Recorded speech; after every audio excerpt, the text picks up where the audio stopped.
You're listening to The Voice of Russia in London with me, Juliet Spare.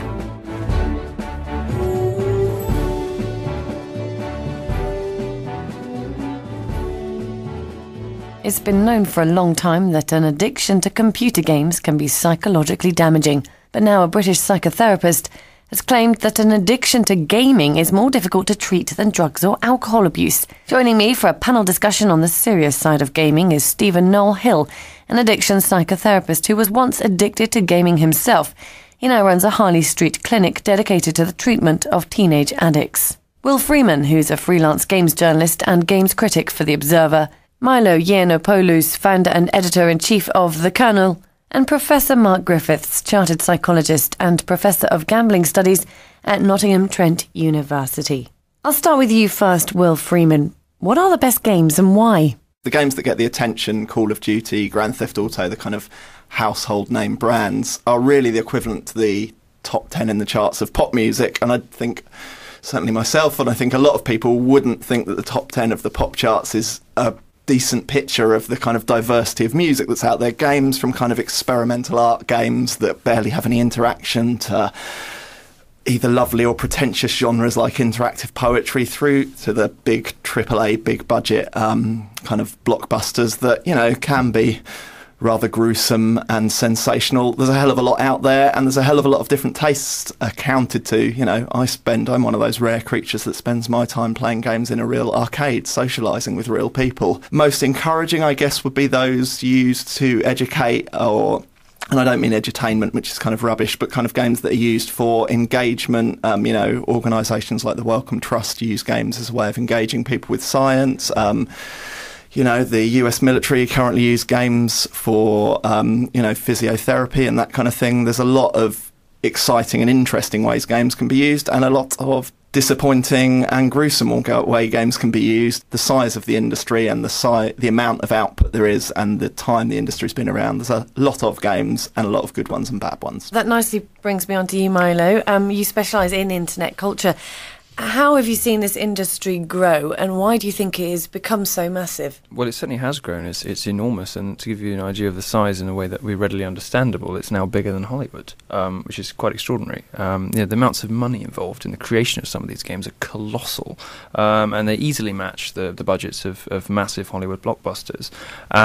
It's perfectly true to say that the industry is, you know, as diverse as any other kind of entertainment industry, but it is also probably true to say that there's even more attention lavished on the top 10, as you say, than would be the case for Hollywood, where there's a much more vibrant indie music scene. You know, wherever you find music lovers, there's and the problem is that with so much concentration on these top 10 games, you know, which you know, there's a preponderance of violence and, you know, prostitution, all sorts of things in these games. We do have to keep an eye on this stuff, because it's almost grown like a sort of silent industry that no one really noticed was coming, and all of a sudden we're told it's bigger than Hollywood, and suddenly we discover that, you know, practically everybody on our street is playing Call of Duty and Grand Theft Auto, and we sort of didn't really notice this happening because it's never got the press that it probably deserved. It's never got the attention in the media that movies or music ever have. So it's very difficult as a journalist to try to judge things like scale and even things like risk and worries, because these things have never been sufficiently reported on, which is what, you know, people like me are trying to do now. Now I'll move then to you, Stephen Noel-Hill. You were once addicted to gaming yourself. You now run a clinic in Harley Street, helping teenagers who are addicted to gaming. What's it like being addicted to the games that Will and Milo have just explained? Overwhelming, all-encompassing, not enabling you to conduct your life in a healthy way. Severe consequences, loss of relationships, loss of job opportunities, just, immersed in the game. I was intrigued by the diversity question, if I could just divert to that, because Will is, it explained quite well the difference and the diversity of games that are around there, for the benign to the probably destructive. And I think there are parallels then with the drink industry, where you can go from sparkling or still to a single malt. And each one can fit each palate, but what is there and what's available to the ones that absolutely choose the more self-destructive path on be it drink and therefore also with games. Professor Griffiths, what sort of addiction is this that Stephen has described there? How different is this to addiction to, say, drugs or alcohol? Well, the thing is that I've been doing for the last 25 years, I actually don't distinguish between drugs. I look for the similarities. So any drug any drug or any behaviour that I personally have studied, and most of my research has been on gambling addiction, video game addiction, exercise addiction, workaholism, doesn't involve drugs. But when I describe it as addiction, I have to describe it in the same terms as most people would refer to alcohol or nicotine or even harder drugs like heroin. So what I would expect is that any activity to be defined as an addiction, it would have to be the single most important thing in that person's life. They use it as a way of modifying their mood, either to get buzzed up, high, aroused, excited, or to do the exact opposite, to tranquilize, to relax, to de-stress, to numb. I would expect there to be what we call tolerance over time, needing more and more of that activity. So for a video game play, they start off playing 1 or 2 hours a day and they end up playing 10, 12, 14 hours a day. I would expect that person to get withdrawal symptoms if they can't engage in playing the game. And the most critical thing in addiction, and it's what Stephen has just described, is it compromises everything in your life. It compromises relationships, it compromises your work, it compromises other hobbies, and basically it's something that completely takes over your life. And I suppose the number one question I'm always asked, particularly by the media, is what's the difference between a healthy enthusiasm and an addiction? And basically, healthy enthusiasms add to life and addictions take away from it. I mean, going back to them, Will, who said earlier that you still play these games, but in an arcade scenario, which is quite 80s. And then Milo's, from this growth industry that was kind of silent and no one really understood it and no one really talked about it until we hear things like, it's bigger than Hollywood. How are people able to sort of keep up with this growth in the industry? Because it was ignored by the mainstream media, because people didn't really understand it, and they don't really understand the differences between the different games.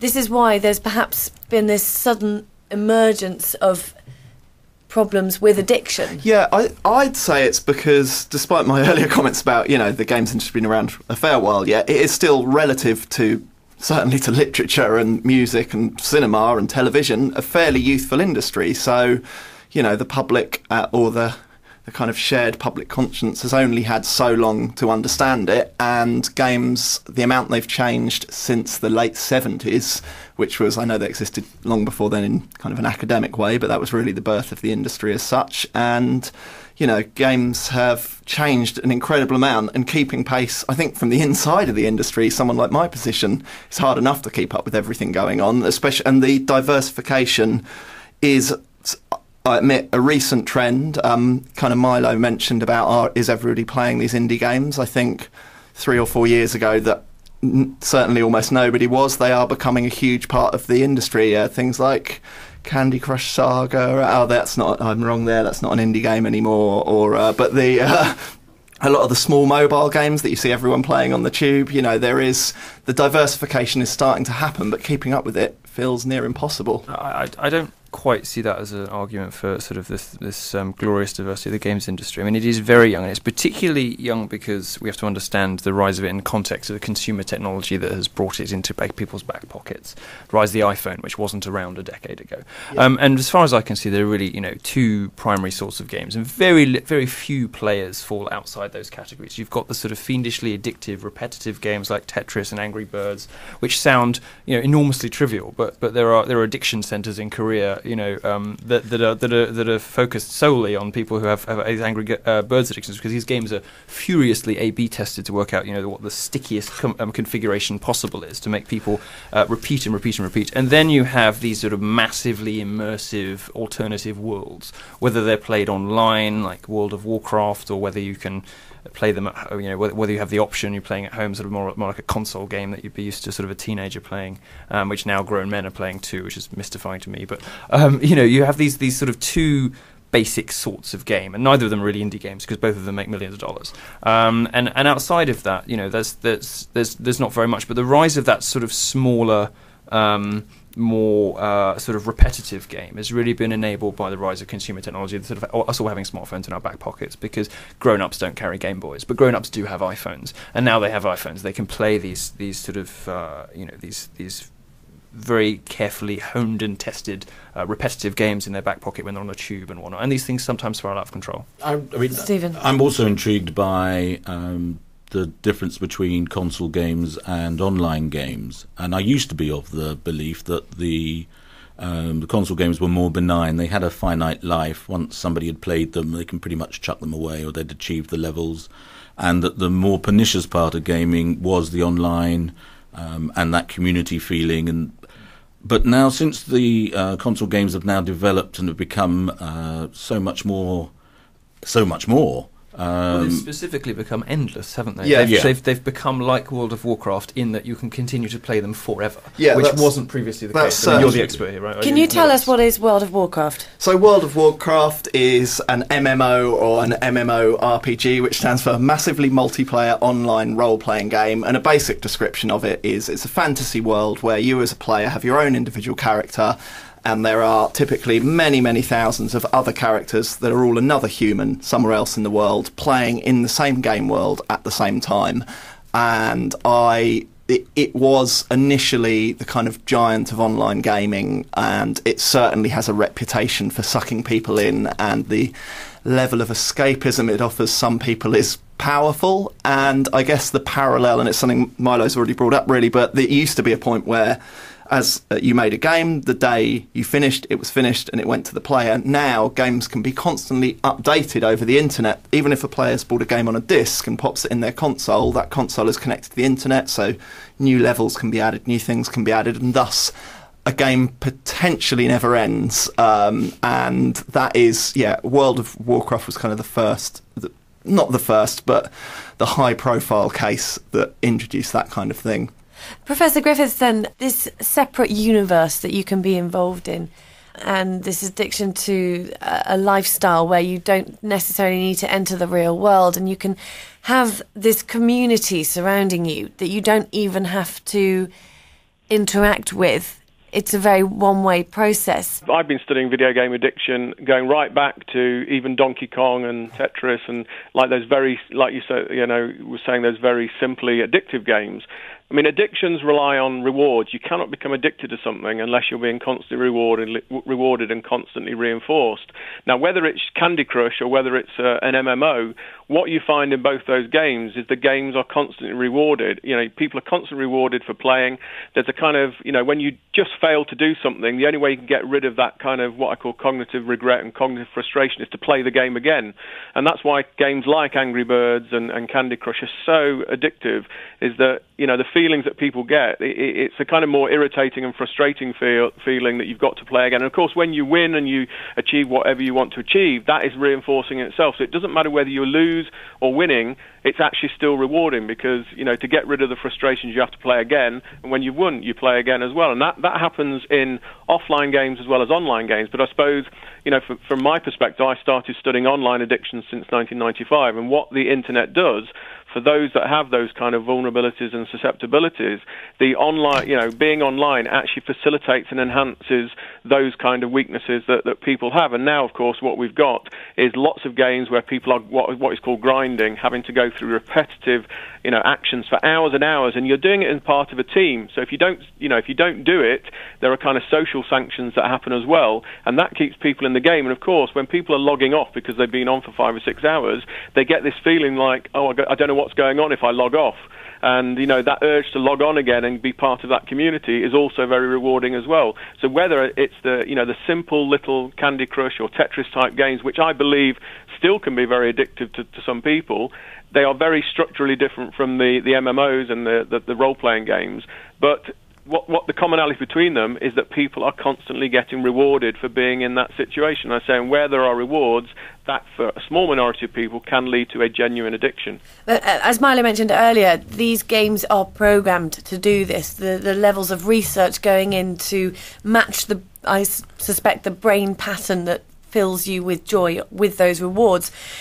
Is the gaming industry that is growing and is enormous and is now, like we hear, bigger than Hollywood, Are they taking responsibility for this growing addiction, like drink aware campaigns or drug awareness campaigns? You answer that, Professor Griffiths, and then I'll speak. Then Stephen Noel-Hill come. Well, I've actually just published an editorial on that very issue, because I mean I work in the area of gambling, and the gambling industry have taken social responsibility very seriously, and partly the reason for that is that most operators around the world cannot now get a gaming license unless they show what they're doing in terms of player protection, harm minimisation, and showing social responsibility. I personally don't believe that the gaming industry as a whole has addressed this yet. They've done it in some minor cases, so things like having labels about if you've got photosensitive epilepsy and what you should do in terms of kind of moderating your play. But really, now that we're online, of course, what gaming companies can do, they can monitor every click, everything a person does online. And the gambling industry, what they're using now is behavioural analytic tools to try and intervene and help people who are playing excessively.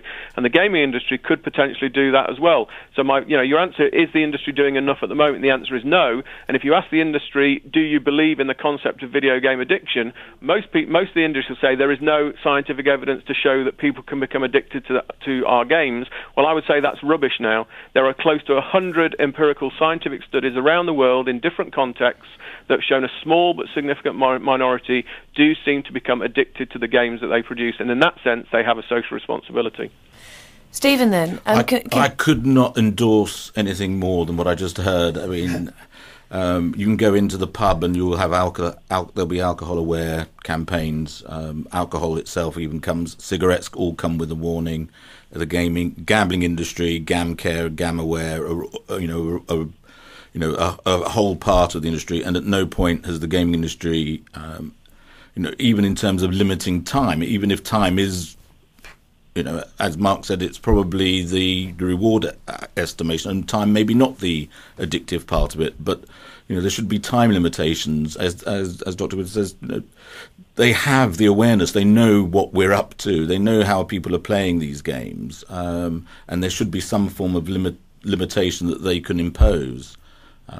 I did a talk at a school just the other day, and it was for the parents, and there were 100 parents that turned up for it. Now, normally when I give talks at school, because they knew it was about gaming, normally when I talk about drugs or alcohol, I get 30 max. And I've never seen a group of more expectant faces in this talk to a school, all wanting to know, because parenting around, especially with the young, parenting around gaming, and now Candy Crush as well has changed the demographic about gaming. It's now, females, where it used to be sort of 90% male, 10% female, Candy Crush has changed that dynamic. And these parents were, our families have now become war zones in terms of trying to parent about limiting time, limiting availability of devices.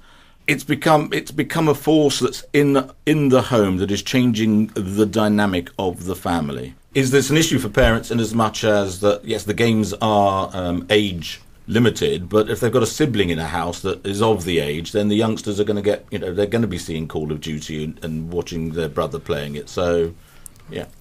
Milo. I mean, on that point, I don't think young people have ever found age restrictions on movies or music to be a problem. So, it's certainly going to spread. But let me throw something else into the mix, which I find interesting too. And it's not just about addiction. It's not just about young people being addicted. It's also about what and this, it's very difficult to say this about being sensationalist, but fortunately I have some science on my side at last.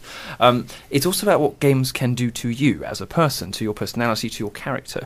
And for the first time now, we're starting to see the fashionable consensus that games don't do anything bad to you unless you get addicted to them overturned. So we published a piece this week about the 5th study that shows that that certain sorts of video games can produce certain sorts of behaviours in people.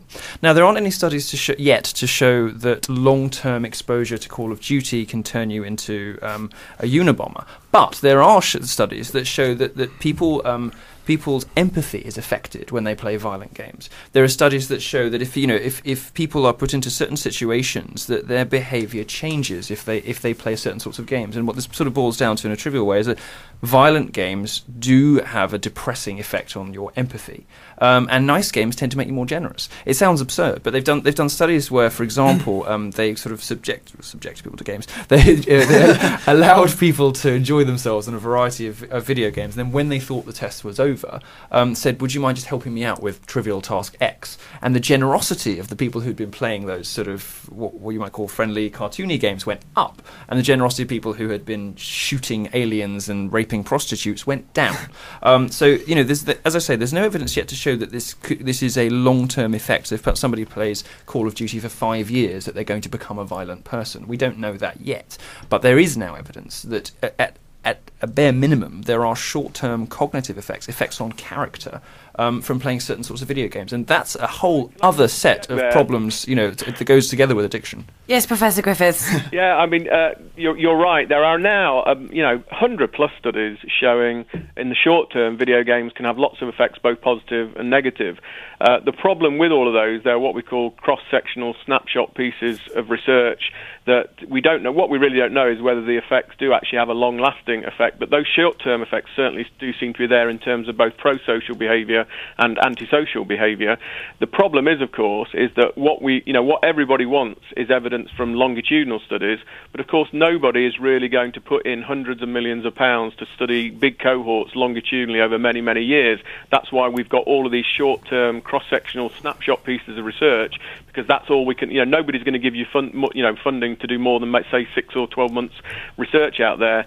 But I think, we do have to put it into a scientific context, because I think parents and, the gaming industry themselves need to know what effects these games are having. And when people ask me, are video games good or bad, my stock answer is, well, which particular games are you talking about? There are, at least 9 different types of games, and I've got 3 screen-agers myself, all who spend far too much time in front of screen-based technology every day. But as a responsible parent, I try and find out about the games. I try and find out what games they're playing. Me and my partner, we both like playing games as well, so we are very much a gaming family. But again, we try and limit screen time. We try and limit the types of games people play. And I'm in that situation where my 12-year-old son, he's the only boy in his class who does not play Call of Duty, even though it's an 18 game, and he plays FIFA all the time. Now, he knows my job is somebody that, goes out and teaches people about the good as well as the not-so-good effects of video game playing, and I'm a responsible parent. But most parents, they're happily buying Grand Theft Auto, Call of Duty for their 11 and 12-year-old kids. They are being played. Now, luckily in my family, none of my kids are doing that, but my guess is, and we did some research recently amongst children and amongst parents to see what their attitudes were, and interestingly, most parents, if they see an 18 on a DVD or on a video, is they will not let their young children do it. But if an 18 game, they happily let their children play. They don't see the 18 on a video game as it's the same as an 18 on a film. Yeah, I'd agree with that, and I completely accept it's predominantly the industry's responsibility to make age appropriateness a key issue in games, but I think because of games' roots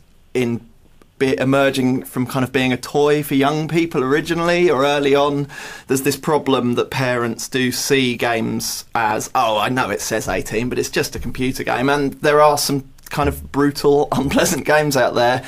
And I would never dispute what Mark just said about the volumes of kids playing stuff like Call of Duty. The other real shame is Call of Duty is a really boring game and not that interesting. There's so many more exciting games out there. But I just wanted to bring up the problem for game developers, and I'm sure they could do more. And I think the industry is a self-conscious one because we've spent years being faced by discussions and accusations about violence and being lowbrow culture and addiction and that kind of thing. So I think the industry is, I admit the industry could probably do more, but I really think the industry is willing to do more, and I do think there is a recognition that it happens, this kind of addiction. Certainly people I talk to in the industry are aware that it's out there, but the problem you've got when designing a game, if you want to make it engrossing and appealing and rewarding, where is the line where it becomes addictive, and where is the line that you've crossed where it'll be okay for some people and not for others? Like, I think no game developers are creative people. There's a few out there that are kind of unscrupulous businessmen as well, but most genuinely are creative people who love games as a form, and they're trying to make a game that's good and appealing and that the player likes. So how do they balance doing that with not making a game that's addictive? And if game developers could learn more about that, I'm sure they'd be willing to, because it generally is an industry that is open-minded to improving. Do you think part of the problem is that the economic incentives are obviously all pointing in one direction? They're all pointing in the direction of sucking people in for as long as possible, as deeply as possible. Certainly there doesn't seem to be much of a business motivation for them to tame that down. No, but that doesn't mean that everybody that in the games industry who's making money doesn't have a conscience. You know, people are willing to my experience, I was also editor of Develop an Industry magazine, and my experience, so I spent a lot of time in the industry on the developer side, and people do have a conscience, and it's not a completely money grabbing industry. Where the potential problem is on where mobile games take the free to play model, and there can be very good and very conscious free to play games, but free to play, to explain, is where a game is free to download and then you pay small amounts, to often pennies, to improve your game or add things to your game. And that's where something Mark was discussing earlier, the way games are designed, something called the core loop, the process you go through in one action in a game. The smaller and smaller that you make the core loop, the more compelling and frenzied you can make, the more compelling the game is, and the more frenzied the player can feel, and the more open-minded to spending they can be. And that is certainly potentially problematic. Not all free-to-play and mobile games are like that, but that's a potential problem. Very, very briefly, sorry, but it's fascinating by this side. So you sort of say, well, not all games people are without conscience, which suggests to me that they do know what they would have to do in order to make the most fiendishly difficult game in the world. It suggests that they're stopping short of that themselves, and so I wonder what that looks like, and I wonder how much they know about, you know, the reward circuits and about dopamine, and how much they really could do if they wanted to. Stephen, I was intrigued by the idea of when does someone know when they've crossed a line, and when does gaming then become an issue that is an addiction? And I don't know if Professor Griffiths would agree with this, but ultimately it's the consequences of the gaming. And if you are in a relationship and you're not being emotionally available to that relationship, and if youngsters, you're starting to miss school, you're isolating, you're away from your peer group, you're not getting the grades you wanted, you're not now getting to the uni you wanted, you're now not getting the job you wanted because you played games all the way through your uni. So these are the consequences. But for a developer to know that while they're still making the game, to know if it will push people that far is a difficult one. Absolutely. And I think also the difficulty, though, with the gaming industry is, and again, I don't know if Professor Griffiths would concur, is that most addiction starts off in a way. It tends to be self-medication gone wrong, but also it tends to start off in some social milieu, be it drinking, smoking weed, gambling, exercise, shopping, or any of these things. There's some sociability to it. And where we may not be able to measure if they've crossed the line is that gaming is actually quite a secretive and quite a solo, isolating thing. And therefore, how do you have a drug addict or somebody who's drunk a lot, they fall over in the street, and you can say, there's a problem. So how would you be able to define someone's crossed the line? That, isn't it? Because if you're at the pub getting drunk every night, you've got a circle of friends and regulars and the landlord who know you're always getting drunk. On the internet, of course, you have this mediating layer between you and the anonymous web. And none of those people are invested in you, and none of those people care about you. And even if you are, in fact, connected to even more people than you would be getting drunk in the pub every night, none of those people are going to notice or care or intervene if you're getting into trouble. I'd like to thank all my guests for taking part in this discussion on gaming. Addiction psychotherapist Stephen Noel-Hill, freelance games journalist and games critic for The Observer Will Freeman, Milo Yiannopolous, founder and editor-in-chief of the Kernel, and Professor Mark Griffiths, chartered psychologist and Professor of Gambling Studies at Nottingham Trent University.